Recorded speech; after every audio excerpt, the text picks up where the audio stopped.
Good evening বন্ধুরা, আজ ব্লগটা শুরু করছি সন্ধ্যে থেকে, কারণ সকাল থেকে কিছু ভিডিও করা হয়নি। এখানে আমরা একটু রেডি হয়েছিলাম আমার দিদিদের গ্রামের একটা মন্দিরে যাওয়ার জন্য। তো সবাই এখানে আগে আগে হাঁটছে, আমি আর আমার মাসির ছোট মেয়ে মানে আমার দিদি আমরা পেছনে হাঁটছিলাম। কিছুটা যাওয়ার পর আমাদের আর ভালো লাগছিল না, তারপর আমরা আবার দুজন বাড়ি চলে যাই স্কুটি আনতে।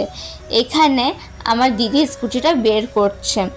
ওর স্কুটিটা বের করা হয়ে গেলে আমি গ্যারেজের দরজাটা লাগিয়ে দিই।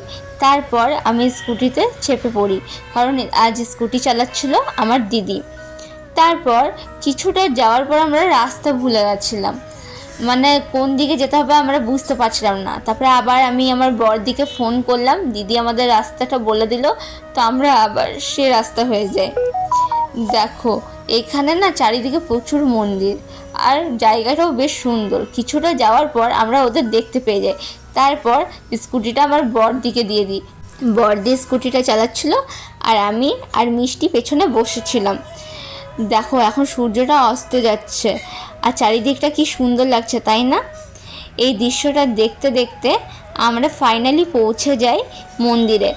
তো এই মন্দিরটার কি নাম আমার ঠিক এখন মনে পড়ছে না, কিন্তু এখানে অনেক ঠাকুর ছিল। তো আমি সব কিছু ভিডিও করতে পারিনি, কারণ এখানে ভিডিও করা বারণ ছিল। এখানে কিছুক্ষণ সময় কাটানোর পর আমরা আবার বাড়ির জন্য বেরিয়ে পড়ি। আসার সময় আমরা এই কালী মন্দিরটাতেও ঢুকেছিলাম, মন্দিরটা ভেতর থেকেও খুব সুন্দর। তারপর বাড়ি এসে আমরা চিলি পনির আর মাঞ্চুরিয়ান এই স্ন্যাক্সগুলো খাচ্ছিলাম। তারপর আবার কুরকুরে আর লেস খেয়েছিলাম।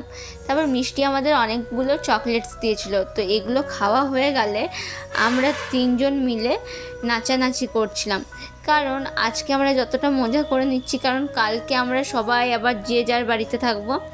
তো আজ এই পর্যন্তই, টাটা।